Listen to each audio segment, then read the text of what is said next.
சுதேசி மித்ர நேயர்களுக்கு வணக்கம். நான் வெங்கடேஷ் ராமராஜ். நான் காங்கிரஸ் கட்சியோட உறுப்பினர்.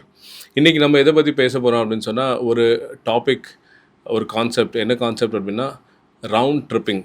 நம்ம ரவுண்ட் ட்ரிப்பிங் அப்படின்றது ஒரு கான்செப்ட் இருக்குது. மணி லாண்ட்ரிங் மாதிரி பண செலவை சொல்கிறோம் இல்லையா, அந்த மாதிரி ரவுண்ட் ட்ரிப்பிங்ன்றது ஒரு கான்செப்ட் பெரிய பெரிய பிஸ்னஸ் மென், பெரிய பெரிய கம்பெனிஸ், கார்ப்பரேட்ஸ் இது யூஸ் பண்ணுறாங்க. இன்றைக்கி இந்த டாப்பிக்கை பற்றி பேச வேண்டிய என்ன நீட் இருக்குது அப்படின்னு கேட்டிங்கன்னா, சமீபத்தில் இட்டாலியோட ஒரு பேங்க், அதாவது இன்டெசா சாவோபாலோ அப்படின்னு சொல்லிட்டு ஒரு பேங்க் நம்ம ஒரு அறிக்கை வெளியிட்டாங்க போன மாதம். அதாவது இந்த அதானி குரூப்பை பற்றி ஒரு அறிக்கை வெளியிட்டாங்க. என்ன அப்படின்னா ஸ்விஸ் அத்தாரிட்டிஸ், அதாவது சுவிட்சர்லாண்டோட அதிகாரிகள் பார்த்திங்கன்னா அதானி கம்பெனி மேலேயும் அதானி கம்பெனி கூட அசோசியேட்டாக இருக்கிற சில கம்பெனிஸ் மேலே பார்த்திங்கன்னா பண செலவைக்காக அவங்க மேலே வழக்கு பதிவு பண்ணி விசாரணை பண்ணிகிட்ருக்காங்க. அது இல்லாமல் பார்த்திங்கன்னா கிட்டத்தட்ட அவங்களோட பணம் கிட்டத்தட்ட ஒரு 2700 கோடி வரைக்கும் அவங்க அக்கௌண்ட்டில் பிளாக் பண்ணி வச்சுருக்காங்க.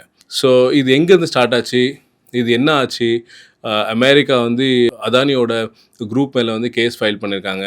அதை தொடர்ந்து நிறையா இந்த சர்ச்சைகள் இன்டர்நேஷ்னல் லெவலில் போயிட்டுருக்கு. அதை பற்றி நம்ம டீட்டெயிலாக டிஸ்கஸ் பண்ணோம். ஃபஸ்ட்டு பார்த்திங்கன்னா 2023 ஜனவரியில் பார்த்திங்கன்னா ஒரு ரிப்போர்ட் வெளியாகுது. என்ன வெளியிடுறாங்கன்னா, இந்த நம்ம ஹிண்டன்பர்க் ரிப்போர்ட் அப்படின்னு சொல்லிட்டு ஒரு ரிப்போர்ட் வருது. இதில் அவங்க என்ன குற்றம் சுமத்திருக்காங்க இந்த அதானி குரூப் மேலே அப்படின்னு பார்த்திங்கன்னா, அதானி குரூப் இவங்க கம்பெனியோட பணம் இங்கேருந்து இந்தியாவிலேருந்து பார்த்திங்கன்னா வெளிநாடுக்கு அனுப்பி அவங்கள சார்ந்து இருக்கிற ஒரு 2 நபர்கள், அதாவது ஒன்று ஒருத்தர் லிங் லாங் சங் அப்படின்னு சொல்லிட்டு தைவான் நாட்டை சேர்ந்த ஒருத்தவர். ரெண்டாவது இன்னொருத்தர் பார்த்திங்கன்னா நாசர் அலி ஷபான் அலி அப்படின்னு சொல்லிட்டு இவர் பார்த்திங்கன்னா ஐக்கிய அரபு அமீரகத்தை சேர்ந்த ஒருத்தர். இவங்க 2 பேரும் பார்த்திங்கன்னா இவங்க அதானி குரூப் கூட நெருக்கமாக ஒர்க் பண்ணுறாங்க. இங்கேருந்து பார்த்திங்கன்னா ஒரு பல்லாயிரம் கோடி ரூபா இந்தியாவிலேருந்து போயிட்டு டாக்ஸ் ஹேவன் ஐலாண்ட்ஸ் அப்படின்னு சொல்லுவாங்க. ஹேவன் ஐலாண்ட்ஸ்ன்றது என்ன அப்படின்னு கேட்டிங்கன்னா, அங்கே பார்த்திங்கன்னா நிறையா ஷெல் கம்பெனிஸ் இருக்கும். ஷெல் கம்பெனிஸ் அப்படின்னா இந்த கம்பெனிஸ்ன்றது ஒரு ரெஜிஸ்டர் ஆகி கம்பெனிஸ் இருக்கும். பட் அங்கே பார்த்தீங்கன்னா உண்மையில் வேலை பார்க்கறதுக்கு ஆளுங்க இருக்க மாட்டாங்க. உண்மையில் அங்கே எந்த கூட்ஸோ சரக்கோ சேவைகளோ எதுவுமே பண்ண மாட்டாங்க. அங்கே பார்த்தீங்கன்னா பணம் உள்ளே வரும். இந்த பணம் லேயரிங் ஆகும். லேயரிங்ன்றது என்ன அப்படின்னு கேட்டிங்கன்னா, இந்த ஹேவன் ஐலண்ட்ஸ் ஒரு இடத்துல இருக்காது, நிறைய இடத்துல இருக்கும். மொரிஷியஸு, பிரிட்டிஷ் வர்ஜின் ஐலண்ட்ஸு, பர்முடா, அதுக்கப்புறம் பார்த்திங்கன்னா கரிபியன் ஐலண்ட்ஸ். கரிபியன்னா நம்ம அமெரிக்காவுக்கு பக்கத்தில் இருக்க ஐலாண்ட்ஸு, சென்ட்ரல் அமெரிக்கன் ஐலண்ட்ஸு, இந்த மாதிரி நிறையா ஐலாண்ட்ஸில் என்ன பார்த்திங்கன்னா தீவுகளில் இந்த கம்பெனிஸ் இருக்கும். இந்த கம்பெனிஸ் ஒரு கம்பெனிலேருந்து இன்னொரு கம்பெனி, இன்னொரு கம்பெனிலேருந்து இன்னொரு கம்பெனி அப்படின்னு சொல்லி இந்த பணம் ஒவ்வொரு இடத்துலேருந்து ட்ரான்ஸ்ஃபர் ஆகி போயிட்டுருக்கும். ஸோ இந்த லேயரிங்ன்றது ஏன் ட்ரான்ஸ்ஃபர் பண்ணுறாங்க அப்படின்னு கேட்டிங்கன்னா, இந்த பணம் ஒரிஜினலி எங்கேருந்து வந்துச்சு அப்படின்றது தெரியக்கூடாதுன்றதுக்காக தான் இந்த மாற்றி ரெசிட்ஸ் இஷ்யூ பண்ணுவாங்க. பொருள் வாங்கின மாதிரி சேவை பெற்றதாகவும் அதுக்காக பில்ஸ் பேமெண்ட்ஸ் பண்ண மாதிரி இவங்க காமிப்பாங்க.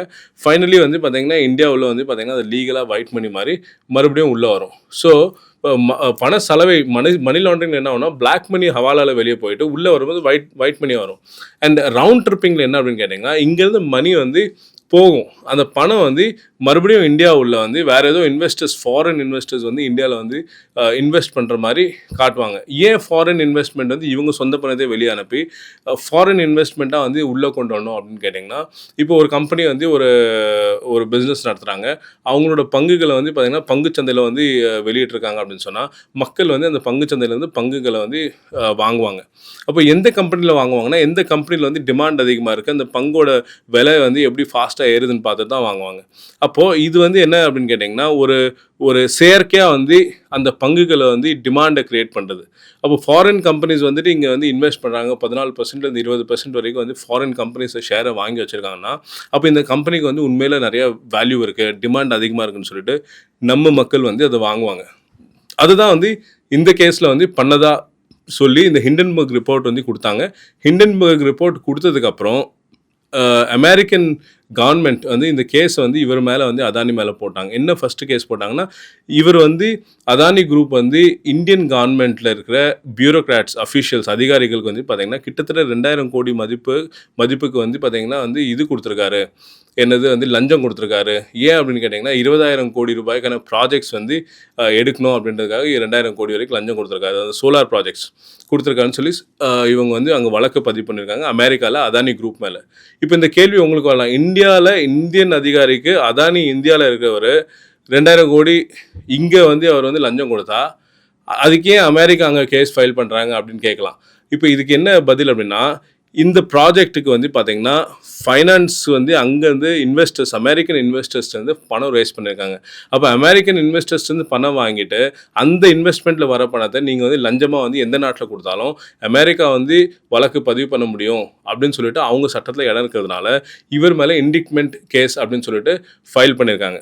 இதன் தொடர்ச்சியாக பார்த்தீங்கன்னா இந்த இன்டெசா சாவ் போலோ அப்படின்ற கம்பெனி அவங்க வந்து ஆடிட் வந்து இவங்களோட அக்கௌண்ட்ஸ் யார் இந்த சாங் சிங் லாங் அப்படின்னு சொல்லிட்டு நான் Taiwanese businessman and Nasser Ali Shaban Ali அப்படின்னு சொன்னேன் இல்லையா, ஐக்கிய அரபு அமீரகத்தை சேர்ந்தவர், இவங்க 2 பேர் அக்கௌண்ட்டையும் வந்து பார்த்தீங்கன்னா வெரிஃபை பண்ணும்போது இந்த பணம் வந்து பார்த்தீங்கன்னா பிகினிங்கில் வந்து இந்த நம்ம அதானி குரூப்லேருந்து வந்திருக்கு.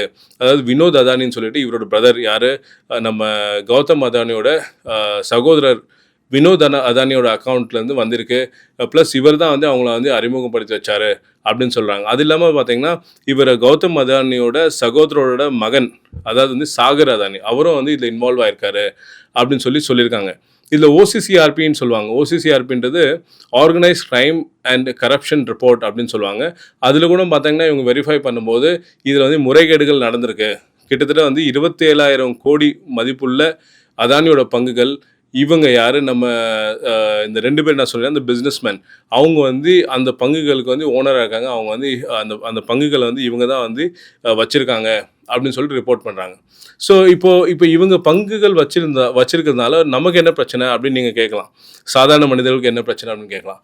இப்போ இந்த பங்குகள் வந்து இந்த மாதிரி வந்து இவங்களே வந்து இன்னொருத்தவங்க பேரில் வந்து வாங்கி வச்சிருக்கிறதுனால என்ன பிரச்சனை அப்படின்னு கேட்டிங்கன்னா, ஒரு ஒரு ஒரு பங்கோட உண்மையான ரேட்டு வந்து ஒரு 50 ரூபா இருக்குன்னு வச்சுக்கோங்களேன். அப்போ இந்த பங்குகளை வந்து இந்த மாதிரி ஃபாரின் கம்பெனிஸ் வந்து இன்வெஸ்ட் பண்ணுறதா நினச்சிட்டு மற்றவங்க வாங்கும்போது இது வந்து 50 ரூபாலேருந்து 350 ரூபா 400 ரூபா வரைக்கும் இந்த பங்கோட ப்ரைஸ் ஏறும். அப்போ ஏறும்போது இது வந்து செயற்கையாக வந்து இந்த ப்ரைஸ் ஏறி இருக்கும். திடீர்னு ஒரு பிரச்சனை ஆயிடுச்சு அப்படின்னு சொன்னால், உண்மைகள் தெரிஞ்சிச்சு அப்படின்னா டக்குன்னு பங்கோட விலைகள் குறையும். அப்போ விலை குறையும் போது என்ன ஆகும்னா, சாமானிய மனிதர்கள் டைரெக்டாக வந்து அந்த இதில் இன்வெஸ்ட் பண்ணியிருப்பாங்க இல்லையா, அந்த பங்கு மேலே, அதானியோட பங்கு, அதானி எனர்ஜி, அதானி பவர், அதில் அவங்களோட வேல்யூ இப்போ 1 லட்ச ரூபாய்க்கு இன்வெஸ்ட் பண்ணியிருந்தாங்க, திடீர்னு அவங்களோட மொத்த இன்வெஸ்ட்மெண்ட் வந்து 10,000 ரூபாய்க்கு 15,000 வந்துடும். அப்போது மக்கள் வந்து பாதிக்கப்படுவாங்க. ரெண்டாவது வந்து மக்கள் வந்து மியூச்சுவல் ஃபண்ட்ஸில் இன்வெஸ்ட் பண்ணியிருப்பாங்க. மியூச்சுவல் ஃபண்ட்ஸ் இன்வெஸ்ட் பண்ணியிருந்தாங்கன்னா அந்த கம்பெனி எந்த மியூச்சுவல் ஃபண்டில் இன்வெஸ்ட் பண்ணாலும் அந்த மியூச்சுவல் ஃபண்ட் வந்து பார்த்திங்கன்னா அதானி குரூப்பில் இன்வெஸ்ட் பண்ணியிருந்தாங்கன்னா அதுவும் டைரெக்டான இம்பேக்ட் உருவாக்கும். இது நடந்தது ஏன்னு கேட்டிங்கன்னா 2023 ஜனவரியில் ஹிண்டன்பர்க் ரிப்போர்ட் வந்து வெளியான உடனே 10 லட்சம் கோடி மதிப்பு இருந்த மொத்த பங்குகள், அதானியோட பங்குகள் அப்படியே சரிஞ்சு 4 லட்சம் கோடிக்கு வந்துச்சு. அதுக்கப்புறம் என்ன ஆச்சு அப்படின்னு கேட்டிங்கன்னா, அந்த செபி நம்மளோட இது ரெகுலேட்டரி போர்டு, அதாவது வந்து security and exchanges board of India, அதாவது வந்து இந்தியாவில் பங்குகளை வந்து ஒழுங்குபடுத்துகிற ஒழுங்கு வாரியம் என்ன பண்ணாங்கன்னா, இந்த வழக்கை வந்து விசாரிக்கணும்னு சொல்லிட்டு விசாரணைக்கு எடுத்துக்கிட்டு இவங்க மேலே வந்து எந்த குற்றத்தையும் வந்து நிரூபிக்க முடியல அப்படின்னு சொல்லிட்டு ரிப்போர்ட் கொடுத்தாங்க. அதுக்கப்புறம் வந்து பங்குகளோட விலை ஏறிச்சு. இப்போ வந்து அவங்க வந்து குற்றங்களை நிரூபிக்க முடியல அப்படின்னு சொல்லிட்டு செபி சொல்லிச்சு அப்படின்னா அதோட அர்த்தம் என்னன்னா வந்து அவங்க மேலே எதுவுமே குற்றம் இல்லை அப்படின்னு எடுத்துக்கூடாது. ஏன் அப்படின்னு கேட்டிங்கன்னா, இந்த ஸ்விஸ் பேங்க்லேருந்தும் மற்ற வெளிநாட்டு நிறுவனங்கள்லேருந்து அவங்களுக்கு தேவையான டாக்குமெண்ட்ஸ் வந்து செபிக்கு வந்து அங்கேருந்து கிடைக்கல. அதனால வந்து இவங்க உண்மையில் வந்து தவறு செஞ்சுருக்காங்களா இல்லையா, பணம் வந்து கையாடல் ஆயிருக்கா இல்லையா அப்படின்றது இவங்களால வந்து ஊர்ஜினப்படுத்த முடியல. அதனால வந்து இவங்க மேலே இருக்கிற குற்றங்களை வந்து எங்களால் வந்து நிரூபிக்க முடியல அப்படின்னு சொல்லிட்டு இவங்க வந்து க்ளீன் ரிப்போர்ட் கொடுத்துட்டாங்க. அதனால இப்போ வந்து மறுபடியும் வந்து அதானியோட ஷேர்ஸோட ரேட்ஸு ஏறி போயிடுச்சு. இப்போது இன்னொரு விஷயம் என்னென்னா, நான் வந்து சாமானிய மனிதர்கள் பாதிக்கப்படுவாங்க அப்படின்னு சொன்னது இல்லாமல், இப்போது யூஸ்வலி இந்த கம்பெனிஸ் என்ன பண்ணுவாங்கன்னா, அதானி மட்டும் நான் சொல்லலை, பொதுவாக இந்த மாதிரி வந்து செயற்கையாக வந்து பங்கு விலைகளை ஏற்றுற கம்பெனிஸ் பங்கு விலைகளை ஏற்ற இவங்களுக்கு வந்து லோனு கிடைக்குது இல்லையா. இப்போ வந்து எனக்கு வந்து என்னோட வர்த்து 4 லட்சம் கோடி அப்படின்னு சொன்னால் எனக்கு வந்து லோன் வந்து 3 லட்சம் கோடிக்கு தான் கிடைக்கும். அப்போ நான் 4 லட்சம் கோடி உண்மையில் வந்து வர்த்து இருக்கிற பங்குகள் வச்சுட்டு அதை செயற்கையாக விலையை ஏற்றிட்டு 10 லட்சம் கோடியாக வேல்யூ நான் காமிச்சேன்னா எனக்கு 8லேருந்து 9 லட்சம் கோடி வரைக்கும் லோன் கிடைக்கும் பேங்க்லேருந்து. உங்களுக்கு புரியுதா? அப்போ வந்து 4 லட்சம் கோடி தான் உண்மையிலே என்கிட்ட வந்து வேல்யூ இருக்குது. பட் நான் வந்து அதை வச்சுட்டு 8லேருந்து 9 லட்சம் கோடி வந்து நான் வந்து வெளியே பேங்க்லேருந்து பணம் எடுக்க முடியும். அப்போ இது ஏன் நான் சொல்றேன்னு கேட்டிங்கன்னா, இந்த கம்பெனியில் அதானி கம்பெனியில் தான் வந்து எல்ஐசிஸோட ஷேர்ஸ் வந்து பப்ளிக் லிமிடெட் கம்பெனி ஆக்கி எல்ஐசியோட ஷேர்ஸ் வந்து பங்குச்சந்தையில் போடும்போது அதுலேருந்து வந்த பணத்தை எடுத்து நம்ம அதானி குரூப்பில் இன்வெஸ்ட் பண்ணியிருக்காங்க. ஒருவேளை வந்து இது வந்து நிரூபிக்கப்பட்டது யூஎஸ் கோர்ட்லேயோ இல்லை வந்து இந்தியாவில் வந்து செபி வந்து இது வந்து இவர் தவறு பண்ணியிருக்காரு நிரூபிக்கப்பட்டால் எல்ஐசியோட ஷேர்ஸ் வந்து விழுந்துடும். அப்போ வந்து எல்ஐசி வந்து ஒரு நெருக்கடிக்கு உள்ளாகும் போது அதோட வாடிக்கையாளரும் வந்து இதில் வந்து நேரடியாக வந்து பாதிக்கப்படுவாங்க. அப்போது இது எதுக்காக வந்து நம்ம இந்த வீடியோ பண்ணியிருக்கோம்னு சொன்னால், அதாவது உலக அளவில் வந்து பார்த்திங்கன்னா நிறைய இடத்துல ஃபைனான்ஷியல் டைம்ஸு, ஓசிசிஆர்பி, எஸ்இசின்றது United States Security and Exchange Commission, அதுக்கப்புறம் பார்த்திங்கன்னா யுனைடெட் ஸ்டேட்ஸோட கோர்ட்டு, இன்டெசா பாலோ பேங்க், அதாவது வந்து நம்ம இட்டாலியன் பேங்க்கு, ஸ்விஸ் அத்தாரிட்டிஸ், அது மாதிரி நிறைய பேர் வந்து இவங்க வந்து நிறையா முறைகேடு நடந்திருக்கு அப்படின்னு சொல்லிட்டு இவங்க வந்து அக்கௌண்ட் வரைக்கும் பிளாக் பண்ணியிருக்காங்க.